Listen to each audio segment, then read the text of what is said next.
j'aborde avec vous le sujet de la visualisation. Voilà, je vous ai déjà dit dans les audios précédents, quand je vous parlais de la visualisation, de vous dire qu'en fait, la visualisation, c'était pas de voir clairement comme on voit les choses dans la vie, c'est plus une visualisation qui se passe à l'intérieur de nous.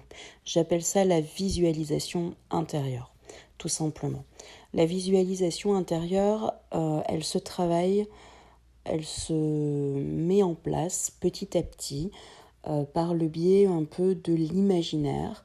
Voilà, on travaille la créativité à ce niveau-là et cette visualisation en fait va se passer dans notre mental, dans notre tête et dans notre vision vraiment intérieure de qui nous sommes.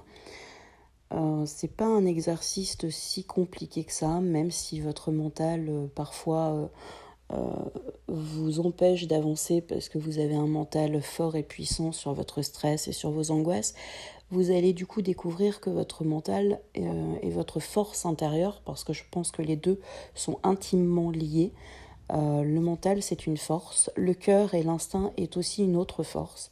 Et si on associe toutes ces forces-là, on peut vraiment faire des miracles dans sa vie, et on peut faire vraiment des miracles à mieux contrôler son stress et à mieux contrôler ses énergies.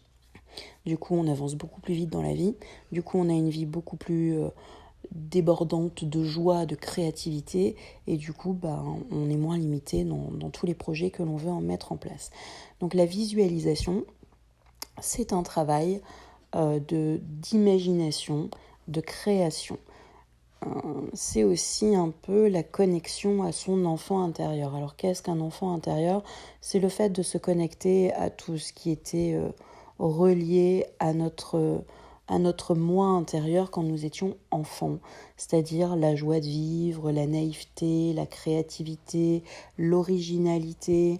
Voilà, enfant, on a un petit peu moins peur que quand on est adulte, puisque normalement nous avons des parents ou une famille ou des adultes pour nous protéger.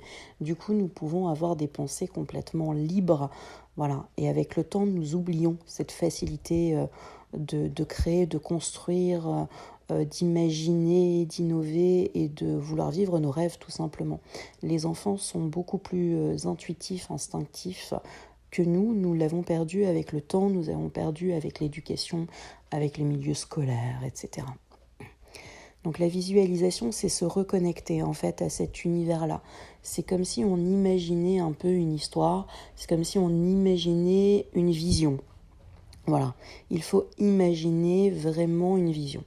Imaginez un champ autour de vous, imaginez autour de vous une plage, qu'elle soit réelle. Si vous avez besoin de vous coller à des visions que vous connaissez, c'est-à-dire à des lieux dans lesquels vous êtes déjà allé, utilisez cette visualisation parce qu'elle est importante.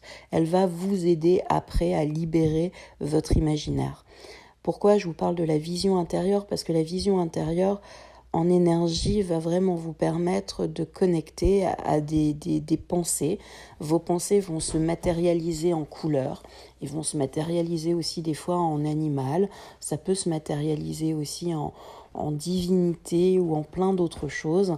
Vos visualisations vont pouvoir aller très très loin parce que chaque problématique que vous pouvez rencontrer dans votre vie va pouvoir se transformer en une forme d'énergie que vous allez pouvoir après avec le temps décoder. Non, je ne suis pas folle, je vous aide tout simplement à travailler la visualisation, à travailler vos énergies, à libérer votre mental et à libérer votre stress et vos crises d'angoisse. Voilà, ça c'est très important. La visualisation, les mondes imaginaires, la connexion que l'on peut avoir de nos ressentis, si tous vos ressentis pouvaient se codifier en couleurs pour que vous puissiez les identifier, pour que vous puissiez les éliminer, pour que vous puissiez les transformer en énergie positive.